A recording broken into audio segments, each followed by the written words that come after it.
গভীর অরণ্য, সেই অরণ্যের সব জায়গায় হয়তো এখনো আধুনিক সমাজের মানুষের পা পড়েনি। সূর্যের আলো বনের নিচে পৌঁছায়নি ঘন সবুজের আস্তরণ পেরিয়ে।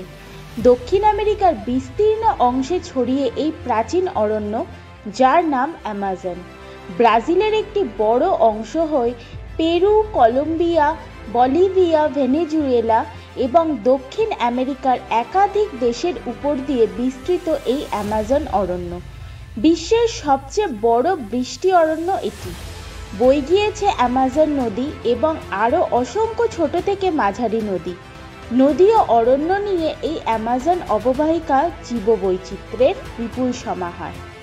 প্রকৃতির ভারসাম্য বজায় রাখার জন্য অ্যামাজন প্রধান স্তম্ভ বললেও ভুল বলা হয় না। 6.7 মিলিয়ন বর্গ কিলোমিটার জুড়ে ছড়িয়ে রয়েছে এই অরণ্য।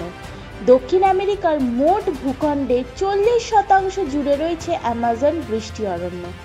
এই বৃষ্টি অরণ্য বা রেনফরেস্টে উদ্ভিদ ও প্রাণী বৈচিত্র্যের দিক থেকে অত্যন্ত সমৃদ্ধ, এখনও যার অনেকটাই বিজ্ঞানীদের জানা বাকি রয়েছে।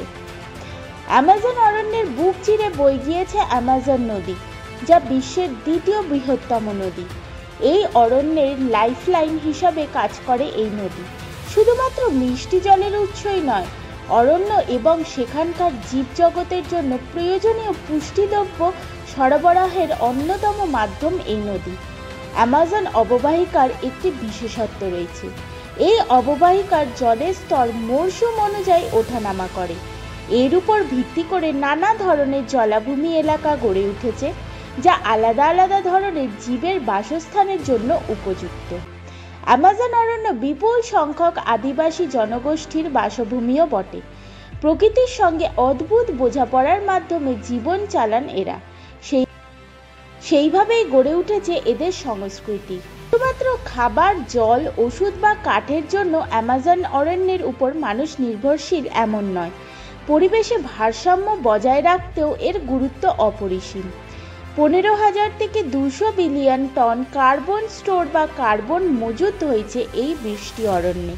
অ্যামাজনের অরণ্যে প্রতিদিন 20 বিলিয়ন টন জল পরিবেশে ছাড়ে, যা ওই এলাকা তো বটেই, সারা বিশ্বে কার্বন চক্র ও জল চক্রের ভারসাম্য বজায় রাখার জন্য গুরুত্বপূর্ণ। এই অরণ্যে সবচেয়ে বেশি প্রজাতির প্রাইমেট বা বাদর জাতীয় প্রাণী থাকে, যা বিশ্বের অন্য কোথাও দেখা যায় না। অ্যামাজনে একটি গাছে এত ধরনের পিঁপড়ে পাওয়া যেতে পারে, যা অনেক ক্ষেত্রেই একটি দেশেও মেলে না।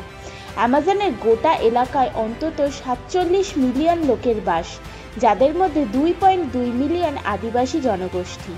এই গোটা এলাকায় অন্তত 300 রকম ভাষায় কথা হয়ে থাকে। এত গুরুত্বপূর্ণ বনাঞ্চলও এখনো বিপর্যয়ের মুখে দাঁড়িয়ে। বেলাগাম অরণ্যচ্ছেদ, জমি দখল, বেহিসেবি কাঠ কাটা, অরণ্য সম্পদ লুটের কারণে ক্রমশ হ্রাস পাচ্ছে এই অরণ্যের এলাকা। আবহাওয়া বদল, হঠাৎ খরা বা দাবানলের সমস্যার জেরবার হচ্ছে এই বৃষ্টি অরণ্য, যা ভয়াবহ প্রভাব ফেলতে পারে এখনকার জীববৈচিত্র্য থেকে শুরু করে আদিবাসী সম্প্রদায়ের জীবন সংস্কৃতির উপরে। তবে আজকের ভিডিওটি এখানেই শেষ করছি। খুব তাড়াতাড়ি নিয়ে হাজির হব আরও একটি ইনফরমেটিভ ভিডিও। জানার জন্য চ্যানেলটিকে সাবস্ক্রাইব করে নিন। দেখা হবে আবার পরের একটি ভিডিওতে।